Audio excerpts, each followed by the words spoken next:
KSJE is supported by the Farmington Civic Center, bringing a full slate of entertainment to Farmington and San Juan County. Gene Kelly's The Lost Musical, Thursday, Friday, Saturday, and Sunday, March 17th through the 27th. The Farmington Civic Center, 200 West Arrington in downtown Farmington. Find out more online at fmtn.org/shows or 505-599-1148. KSJE is supported by San Juan Regional Medical Center, a community-owned and operated hospital. Here for you when you need us. From emergency care to routine checkups and screenings, caregivers are here and ready to provide the safe, high-quality care you need close to home. Online at sanjuanregional.com with the latest health information and resources to help you live life better here.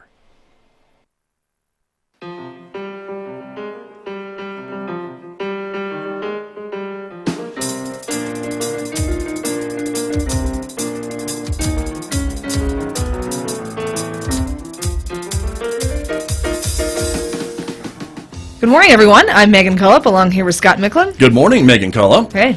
What's the deal with the music? You have the board. The producer over there. needs to yes, be... you're the one pushing the button. Yeah, that was Not me. Sorry about that. Not our usual. Not our usual. Your favorite. You didn't get your drum solo I didn't today. get the drum solo. That's right. why I love it. It leads right into me. I know. That's Who true. wouldn't love that? Anyway, we're back, everybody. Welcome back to our Solutions from the Street program here on KSJE, and we're excited to have you with us because this has been a great addition, I think, to the schedule on KSJE. It's been really fun. Yeah. And I'm hoping that people are inspired to help out when they hear about all these amazing do-gooding things going on in the community that might not have known about, which is, of course, our purpose, and maybe somebody will catch the bug to go help out. Yeah, exactly. And, of course, we always ask for if someone knows about a solution from the street that we have not yet covered, they can always let us know, and we'll talk more about that at the end of the program. Yes, yes, for sure. But let's talk about the problem this week. Yeah. What problem are we tackling this morning? So we are tackling, it's a unique problem in some ways. It's a universal problem, which is social isolation, but unique in how it impacts folks with dementia and their caregivers. And it's sort of this like self-perpetuating feedback loop or cycle in that people often become isolated when they have a dementia diagnosis because of the social stigma around what it would be like to hang out with people with dementia. And then people with existing dementia, when they're experiencing social isolation, can have a worsening of their symptoms. Ah, right. So we're tackling basically healing loneliness, which is a beautiful thing. Definitely. So I'm super excited about that. Especially as we're coming out of the pandemic, right? And I so know. I think even without the idea of dementia, we were isolated too. Everybody understands isolation now in a new way. Very true. So. But for these patients, it's really a big thing in their lives and for their families' lives too, I think. Right. So we should introduce our guest. Yeah, let's do it. Let's do it. Very good. Nicolette is here. Nicolette McDermott Ketchum is here. She is the facilitator of the Hummingbird Cafe here in Farmington, Hummingbird Memory Cafe. Good morning. Thanks for coming into KSJE. Good to have you back, as you and I talked before. Yes. But good to have you back. Thank you so much for inviting me today, Megan and Scott. Excited to follow up on all of the things that we were still able to do over the last 2.5 years. And I want to begin with the intention that the diagnosis of dementia can be overwhelming because of the stigma and fear. But if a community embraces a spirit of creativity and support for this journey, the progression of dementia can be delayed, and hence the quality of life of a person with dementia and their cares can be greatly enhanced. And that sounds like the mission of the work that you were doing. Mm-hmm. So more specifically, the mission is to provide a social connection for people who are living with dementia in our community. And then we were able to expand that definition of community globally through the pandemic by switching to an online format. And I'll talk about that more later. Okay. All right. Very good. Well, welcome. Good to have you here, and it's an important conversation. You want to get us started, Megan Cullop? Sure, of course. I would love to get it started. So how did this come about? What is the history of the Memory Cafe? So as a primary care provider, a physician assistant, I felt that resources were limited in addressing dementia in our community in a hopeful way. So when I retired from clinical practice, I wanted to still be doing things in the community. And so I thought this might be a solution to a problem I was encountering as a primary care provider. So I started searching online for what are people doing throughout the world to support people living with dementia in a positive way. And so I came across this concept of a memory cafe. Researching it more, I found that the first one in the United States started in Santa Fe. Dr. Uta Lockvig still running her cafe since 2008 and expanding actually a second cafe in Santa Fe. I reached out to her, said, what is this all about? What's this memory cafe? What does it require? And so she gave me guidance on how to run a memory cafe, really requiring no money. Asked maybe if you can find a free venue especially. And so then I reached out to community members who had personal experiences with dementia, either living with dementia or as a carer. And I said, is this something that would work in our community? Is this something we need? And there was a positive response. So in September of 2019, we started gathering to plan the cafe and setting the foundational principles, the mission, the vision, the values. And then we got some training from Dr. Lockvig on creativity and communication with people who are living with dementia. Great. Well, that is quite the experience. I love that it's coming out of providers and their experience. I think there's kind of this new wave of, do providers really have that personal touch that they once had? Like the providers used to go to the house. And blah, blah, blah. But I think it's also a testament to, of course, providers care outside of their day job about these experiences. So that's great. Yeah, very true. Well, and congratulations. And so, end of 2019, and so then things. You were, because I know I had you on as a guest on my program as the cafe opened, and then of course we've had 2 years of COVID-19, and so that made you pivot a little bit into what you were able to do, right? Exactly. So in February of 2020 and March of 2020, we were able to have 2 live cafes, and then COVID came, lockdown, and so in April of 2020, we pivoted to online format. And one of the other things we added during the pandemic as well, because some people said, I'm not doing the technology, this isn't my thing, or they didn't have access to technology, and so I didn't want to lose touch with them. So then we added delivering creativity kits to people's homes who are interested in it. It's not for everybody, but some people were interested in it. We started with 8. And now we deliver each month 20 to 22 creativity kits from Two Great Hills, New Mexico to Aztec. Wow. That's a big area. I just want to say. Yes, it's a really big area. Because we're focusing on Northwest New Mexico, San Juan County specifically, is who we were focusing on with delivering the kit. That seemed practical. We could do it. It could get done. Right. And so by pivoting, we were able to expand our community, as I said. And so through the pandemic, we gathered with people from England and Scotland. We did co-creativity, because the cafe is about bringing people together to celebrate our humanity and utilizing the arts. And also just focusing on that general term of creativity, because we're all creative, right? We wake up in the morning, we decide what we're going to have for breakfast. As we go through the day, we're encountering problems where we have to solve them. So we're all creative.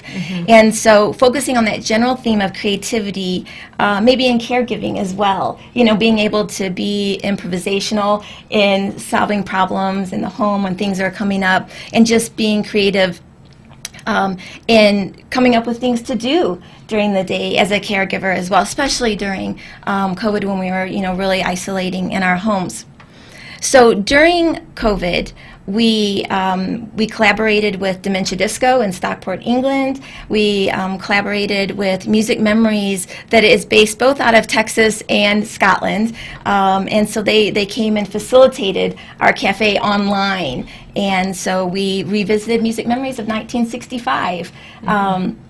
And then with Dementia Disco, we had a regular cafe, and they were just engaging in our conversation as well. And we've met people from all around the country and the nation who are interested in living well with dementia and finding joy in the journey. I didn't mean to interrupt you, but No. it sounded like to me those included some music then types of Always. offerings, right? And Yes. I think there's been some research on maybe music from an earlier era really does connect with some dementia patients and things like that from, just that they remember from either their childhood or 20s or 30s or whatever the case may be. But is that kind of the idea of having that type of music Like from that era? reminiscing? Yes. It's a way to springboard some stories, Right, and right. so the thing about music that's important to remember is it needs to be personalized, because music may be enjoyed by one person and it may irritate another person. Right. And it doesn't just have to be music from the past. It can be music from today that might provide, a different form of music may provide relaxation and enjoyment as well. So being open to personalizing music for each person. That makes sense. I mean, in my work, that's what I see too. I go around and play music, and it's a totally different sort of feeling in the room when it happens. I mean, there's a brightness that happens. It evokes something. I am interested in your volunteer base. This is a ton to undertake, I think. So what does that look like? What does the volunteer base look like? How do people volunteer in general? So when we were in person, we were all vetted through the City of Farmington Mayor's Volunteer Program. And so now what a volunteer looks like is they still could be coming from that pool, but now it looks like people who are interested in co-facilitating. So artists, musicians, and that's why I want to talk about some of the things that we were able to create by collaborating with different people. So that's what volunteer looks like now online, is that people who want to share their creativity with the cafe and Very engaging good. the participants. And for folks maybe who are listening to us and watching us this morning who maybe have not heard of the Hummingbird Memory Cafe before, it sounds to me that there's still room for more to join you when you get together. And Absolutely. How can they do that? Absolutely. So if you type in Hummingbird Memory Cafe, the first 7+ hits are going to be our Facebook page, our Instagram page. There's a link tree on there, and the link tree is really good because that gives you everything in one spot. It'll give you the song we wrote together, it'll give you our Spotify playlist, and it'll also give you the email, the Facebook, the Instagram, and the YouTube channel. I got it. So, but anyone can join you, right? Absolutely. I mean, again, it's a free Absolutely. thing for these patients and their caregivers too, their families, right? Yes, and I'd like to move away from that term of patients. Pardon me. These are community members. Okay. Yes. Thank you. Yes. That's important. Because we are not medicalized in the cafe. We are humans gathering together just to celebrate what we have in common and what we can learn from each other. Got you. An important distinction, and I appreciate you bringing that up. So that's an important thing to correct. So thank you for doing that. Yeah. So we were talking about the span here. So the cafe works with people who are mild and moderate in their journey, but there's an end-of-life component for all of us, and including in this realm. And so we were talking about sort of drawing from the hospice experience there. And I think where it overlaps is not just the music thing, because you could provide that anytime, anywhere, but also in the presence component. So I would say when we are in hospice, we're working with folks with advanced dementia. It's a challenge because cognitively having a conversation like you and I are having becomes difficult. But the presence of somebody, a caring individual in the room, seems to be the thing that anchors people, I think, even if they don't know who you are, or they forgot this time who you are. But something about being in the room with another person and being attentive to that person seems to bring a lot. And I would assume it's the same at the cafe, too. Yeah. Exactly. And, I think that's a really good point. I was going to talk about this in call to actions later, but sometimes people will not want to be with their family or friends who have been diagnosed with dementia, and some things that may come across are, they don't even know who I am. But what you're talking about, first of all, the person who remembers, they remember. the experiences with the person who may not remember, but also just that experience of being, like you said, in the room with a person. That's the feeling, how they feel with this person who's in the room with them. So I'm going to just put that call to action. Please find ways to stay in touch with your family and friends who may be diagnosed with dementia, because they still need you, throughout the course of living with dementia. And is that connection still as important, as impactful, even if it's maybe through a Zoom, as it could be in person, or does that make it a little more challenging? Exactly. And I acknowledge that being online is not the same as being in the room with the person. But I just think with the fluctuation of not knowing about, the state of COVID and people being at higher risk in the population that the cafe serves, I think for right now this is the best that we can do, and doing the creativity kits. Well, sure. And going, in person and making that human connection that way. Right. But for other folks that are watching us this morning, and even maybe thinking about reaching out to a family member, even a virtual connection is maybe better than no connection. Absolutely, yes. Good to know. Yeah. So let's look forward. So we've had COVID, been very difficult, obviously. What are our plans moving forward with this cafe? So to talk about what we even accomplished during COVID. Right. So I'm going to look at my paper here, Yeah, because we did a lot this year. So 200 plus creativity kits and guides were delivered since spring 2020 for continued interaction, with the addition of a youth edition, because some of the elders were suggesting that their grandchildren would enjoy the creativity kits as well. And I want to emphasize the focus of the creativity kits is not to just slide it across the table and say, have fun. It is to actually encourage engagement, especially intergenerational engagement, and to spur conversation. And even if there's no conversation, just being with someone in a positive experience. We did create 30 plus original poems organized into a book entitled Poetic Pauses, working on printing the second edition of that. 2 original short books, 1 original music video. This is an example of somebody volunteering their time. Wow. We had a singer-songwriter from Denver, Jordan Yui, who joined our cafe, and the first week, because we gathered 2 weeks a month now. The first week, Jordan, we had a theme for a poem, Winter. And she kind of guided us in writing the poem just to have the couplets, so it would flow more easily into a song. And then she took our words and then she made them into a song. And so that's on our YouTube channel. It's a really lovely song. We do have a monthly newsletter, and we have 2 to 3 regular cafe contributors to the newsletter as well. We did receive an award from the New Mexico Conference on Aging for our poem Autumn Begins in fall of 2021. And there's a guide with resources for addressing the various domains of being human, with focus on living well with dementia. And again, that is available on the link tree. And it just addresses, all the domains that all of us humans need, whether it's medical care, creativity, social experiences, transportation. So a lot of resources in there that may help people in their journey. Wow, that's a lot. That's a big list. That's a big list. Right? That's amazing. I love it. Very good. And so moving forward, then you try to meet monthly. Yes. With everybody when you can. So when we switched to online format, that was when people were just starting to learn how to use Zoom. And so we actually added a pre-cafe tech review the week before so that people would kind of get the gist of how to use Zoom.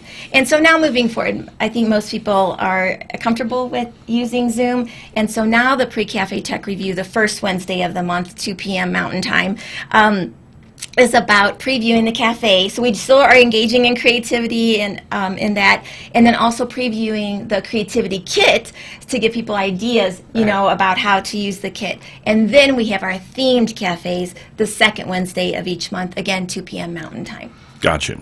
And of course, like most things during the pandemic, because we're on Zoom now, we maybe can go outside of the more local area. Do you find that maybe you have folks from maybe outside of San Juan County joining you sometimes, or is that a possibility? Even if they aren't able to get the activity kits, they could still maybe connect on Zoom and be there? Absolutely. It's all about conversation. This isn't a PowerPoint presentation. This is, sharing some music videos, and, if we're doing any like visual arts, basic supplies people would have around the house. So yeah, there's no reason to not join. Good. Very good. And I think too, you're hopeful to be able to get back in person at some point, right? At some point, absolutely. When conditions allow. Is that still the ultimate goal? That's the ultimate, definitely. Very yes, and so we'll just see. We'll just see. Yes. Right. Well, again, it's hard to predict anything these days, so I understand why you really can't. Yeah. So, but Megan, I mean, from your other line of work, which I kind of wanted to just remind everyone that the other hat that you wear, besides music DJ here on KSJE, and you're all about the music, but your hospice work with Basin Home Health and Hospice, this is kind of part of what you do when you interact with folks in your other job. Right. Yeah. So I rely heavily on creativity as well, because it does. It's magic. It does something. I don't know where it's tapping up in here, but it's tapping somewhere. And then I think we also rely, when we visit somebody with dementia, we contact the caregivers to say, hey, just so you know, we visited somebody. And that's the kind of stuff that's really needed. They need to know somebody else cares too and is visiting too. And the people being visited need a break from isolation. And like you said, I love the way you describe it, that you're evoking a feeling. And that's very important. And sometimes parts of us shut down, but we still have the primal feelings in us. So, yeah. True. Very true. And you brought up, I think, another important component of this, which is the caregivers. And so I think they get something out of the Hummingbird Memory Cafe as well, because they're able to maybe see their loved one interacting maybe more than they normally see, and some of that creativity and just some of those things that maybe give them a good day when maybe they don't have a lot of good days. Exactly. And it is interactional. And so when we talk about memory cafes, they're not daycare programs, they're not drop-off programs. This really is to encourage maybe seeing each other, caregiver and person living with dementia, in a different way, and interacting in a way that maybe doesn't happen in the home, but hopefully taking these concepts into the home as well. Yes. Yeah. Very true. For a brighter future, maybe for everybody, and things along that line. So that's wonderful. Before we run out of time, you wanted to share a poem. I see that right there on the table. With so us. Let's do it. Yes, and can I just offer a couple of calls to action yes. before we go? You bet. So kind of following up on what Megan was saying, that if you are a person living with dementia, please know that you're not alone. There are multiple organizations throughout our state, country, and the world to support your journey, and I want to mention some of them: Dementia Action Alliance, Dementia Alliance International, Dementia Mentors, Reimagining Dementia, and Dementia Possibilities. And if you're a carer, again, you are not alone. And there are organizations to support your work as well. There's New Mexico Caregiving Coalition, Alzheimer's Foundation of America, the Alzheimer's Association, and others. And so find a group, though, that supports your journey and in the ways that you need to be supported. So yes, I would like to finish up with a poem one of the poems that we wrote together at the cafe. And I think it kind of summarizes the importance of the cafe and how we can all be involved in this journey in our communities. So why connections matter? Connections matter. They give us purpose and meaning, inspire creativity, and build friendships, keeping us tethered to whom and what is important, drawn together by memories as we pass through life. Friends and people give us warm feelings in our life. Connections validate our humanity. They are part of human nature. We need to feel connections so we do not feel alone. Very true. Very true. Very true. Very true. Well, and that's why we're here on these Fridays, having connections with everybody, and even through the radio, it's still a connection. That's right. So it's wonderful. Nicolette, thank you for coming in Thank this you so week much and for the work that allowing you me to join you. continue to do for Alzheimer's and dementia family members in our community. And I know this is happening around the world, and in our state, as you mentioned as well, there are other Hummingbird Memory Cafes popping up, and so the work, I think, is certainly recognized and important, and so we're so glad that it's here in our community too. Thank you. Thank you so for much. Absolutely. And thank you to everyone who supported the cafe all these years too. You Really bet. grateful Absolutely. to all of you. There you go. Perfect. Megan, thank you for being here. Hey, You know, I'm here. always good to see you. I see you once a week. This is when I see you. Yeah, I know. Right? But I that's know. okay. Which is a joy for me. I don't. Well, I hope so. Me too. And me too. Good. Yeah, there you go. But we want to remind folks, right, that if they have a suggestion for another solution from the street that maybe we haven't thought of, although we think of a lot. We do, but it's You know? highly possible Highly that we're possible. not thinking of something else. That's right. We may have missed something. That's right. So go to ksje@sanjuancollege.edu, send us an email, or you can call the station. If you have an idea, you see a solution happening out there, please let us know. We'd love to have them on. Exactly. That's the whole idea. And the purpose is really, it's a solution that's not maybe government funded or, but it's kind of coming from the grassroots. The grassroots. So That's what we love to see. That's what we love to see. Yeah. So next week, something completely different. This is going to be, we don't even know. We don't even know. It's really true. We're hoping for the best is We what's are. happening. We really are. Yeah. But the wheels are turning. So we're going to come Yes. up with something next Friday at 8 o'clock. And Ooh, so- I like that you're just leaving it like that. Like, Yeah. tune in for a surprise. Really? Well, that's It's what I know. because we It's haven't kind of talked about it yet. We're formulating. talking It's kind about of it after globulous this. at the moment. Yeah. Globulous. Yeah. Yes. That's what I see. But Yes. until then, everyone, stay well and stay safe, and we'll see you next week with something here on KSJE. Bye-bye.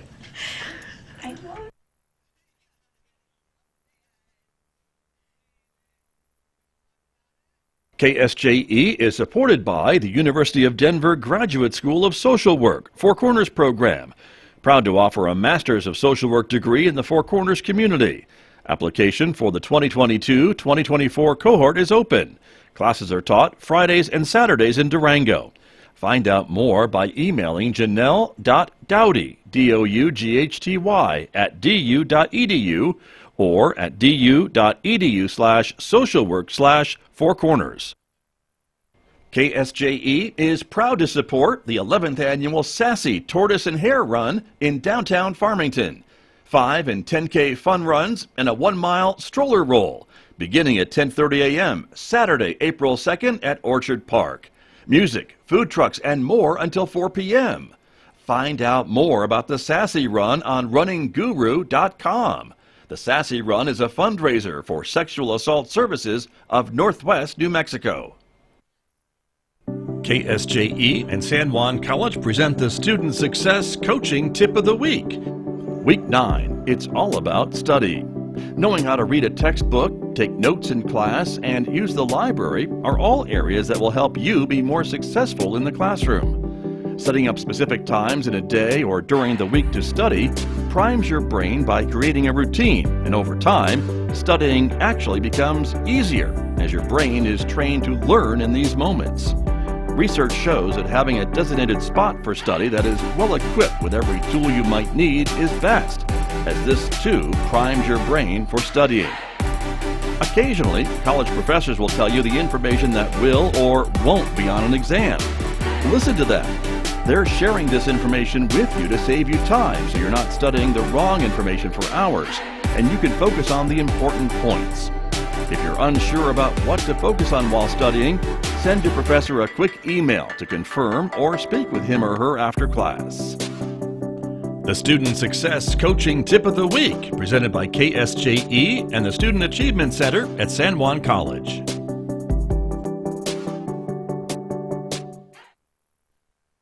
I'm John Lienhard with The Engines of Our Ingenuity. Every day we